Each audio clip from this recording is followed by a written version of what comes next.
Hello friends, कैसे हैं आप सब। अपनी क्लासेस में आपका स्वागत है। और अगर अभी तक आपने हमारे चैनल को सब्सक्राइब नहीं किया है तो सब्सक्राइब कीजिए, रेट रिव्यू कीजिए, कमेंट कीजिए। जो दिसंबर में एग्जाम होने वाला है यूजीसी नेट का, उसके रिगार्डिंग हमने पेपर 2 मैनेजमेंट और कॉमर्स की एक कंप्लीट कोर्स की सीरीज चलाई हुई है। इसमें हमारा 90% तक कोर्स हमारा ऑलमोस्ट कवर हो चुका है। सो फ्रेंड्स, अब हमारे जो चल रहा है वो human resource management and organisation behaviour की हमारी क्लासेस चल रही हैं। ये मैं कंबाइन करके चला रही हूँ बिकॉज इसमें बहुत सारे टॉपिक एक दूसरे से लिंक होते हैं। तो ये हमारा एचआरएम की क्लासेस है। इसमें ऑलरेडी मैं अपने जो हमारी थियरीज होती हैं मैनेजमेंट की, उसकी काफ़ी सारी थियरीज मैं इसमें करा चुकी हूँ। ये हमारी जो थियरीज होती हैं 3 टाइप अप्रोच के अंडर आती हैं। फर्स्ट हमारी क्लासिकल अप्रोच होती है, सेकंड न्यू क्लासिकल्स होती है एंड थर्ड मॉडर्न होती है। इसमें से क्लासिकल हमारी कंप्लीट हो चुकी है।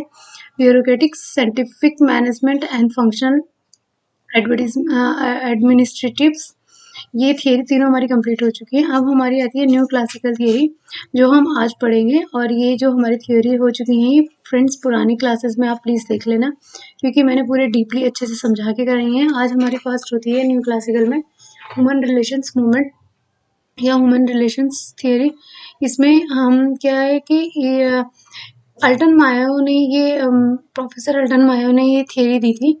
वेस्टर्न इलेक्ट्रिक कंपनी से रिलेटेड इन्होंने एक एक्सपेरिमेंट किया था शिकागो में। इन्होंने बोला था कि अभी तक आप सिर्फ प्रोडक्ट पे ही ध्यान दे रहे हैं, ये सिर्फ टास्क ओरिएंटेड होती थी। बट इन्होंने बोला कि फर्स्ट टाइम इन्होंने एचआर ओरिएंटेड या ह्यूमंस के बेस पे इन्होंने कोई पॉइंट ऑफ व्यू रखा कि उनके अंदर भी फीलिंग्स होती हैं, उनके अंदर किस तरीके से वर्कआउट करने का होता है, प्रोडक्टिविटी उन्हीं के बेस पे होती है। तो इसलिए रिलेशनशिप्स को पूरी तरह से मेंटेन करके रखना ह्यूमंस के साथ में, इन्होंने उसी पे कुछ एक्सपेरिमेंट्स वगैरह किए थे। तो ये जो अल्टन मायो है 1880 से लेके 1949 तक ये इनका जो प्रोविजन ड्यूरेशन रहा।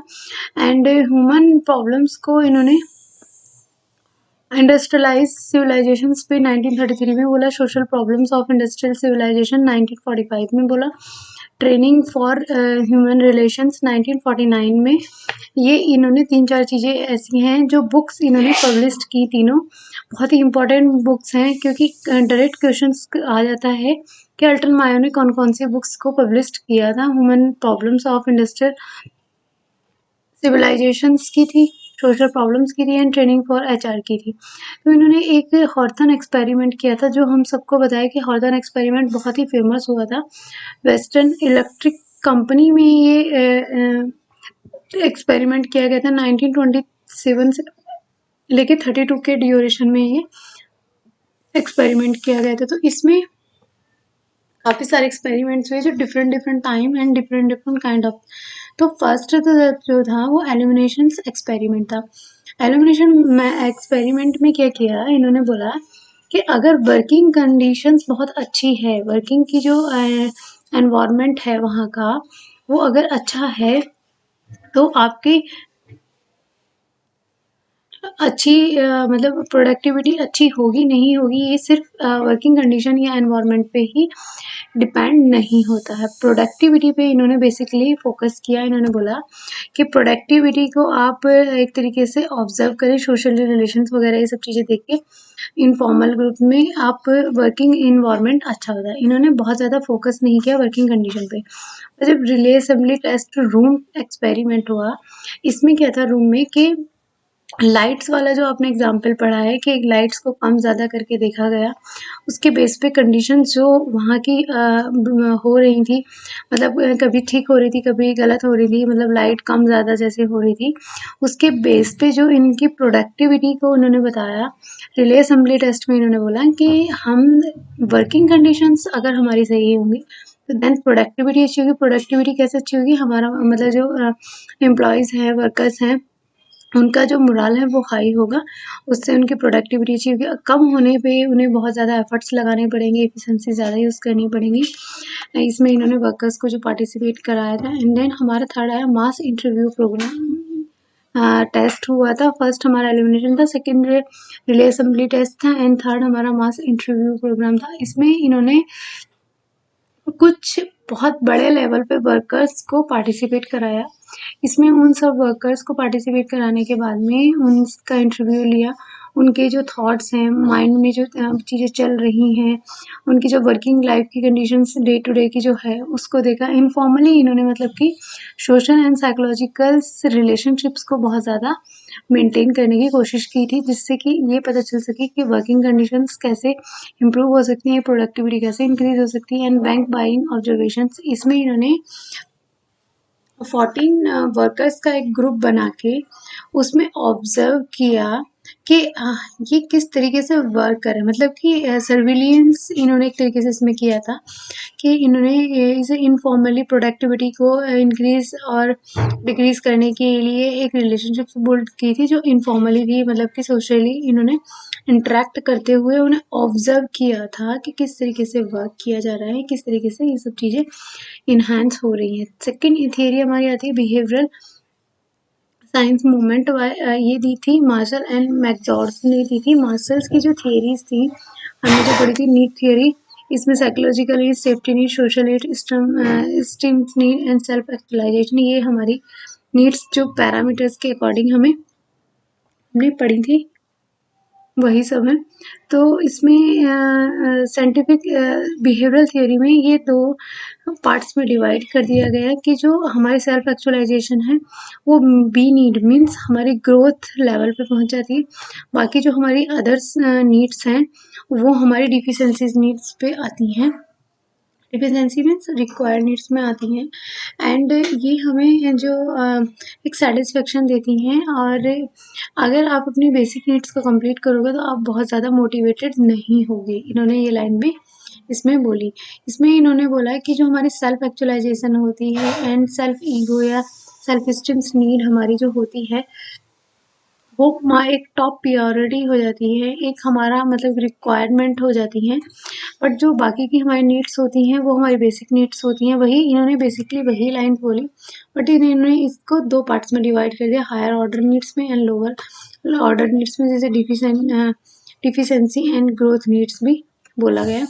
एंड डगलस मैकजॉर्ज ने 1906 से लेके 1964 तक एक इन्होंने अपना एक एक्सपेरिमेंट किया था। MIT सोलन स्कूल्स अपना मैनेजमेंट, बहुत ही टॉप स्कूल्स है ये कॉलेज है, जिसमें इन्होंने एक एक्सपेरिमेंट किया था ह्यूमंस के साइड ऑफ द एंटरप्राइज। एक बुक में इन्होंने पूरा डायरेक्ट किया था कि जो ह्यूमंस होते हैं, जो एम्प्लॉयज होते हैं, वो ऑर्गेनाइजेशंस में किस तरीके से वर्क को करते हैं और उनकी क्या रोल एंड रिस्पॉन्सिबिलिटी को वो हैंडल करते हुए आगे बढ़ते हैं। तो इन्होंने दो थियरीज दी थी जो कि अथॉरिटेटिव डायरेक्शन के बेस पे होती है, एंड सेकंड जो थी इंटीग्रेशन एंड सेल्फ कंट्रोल के बेस पे होती है, एक्स एंड वाई थियरी।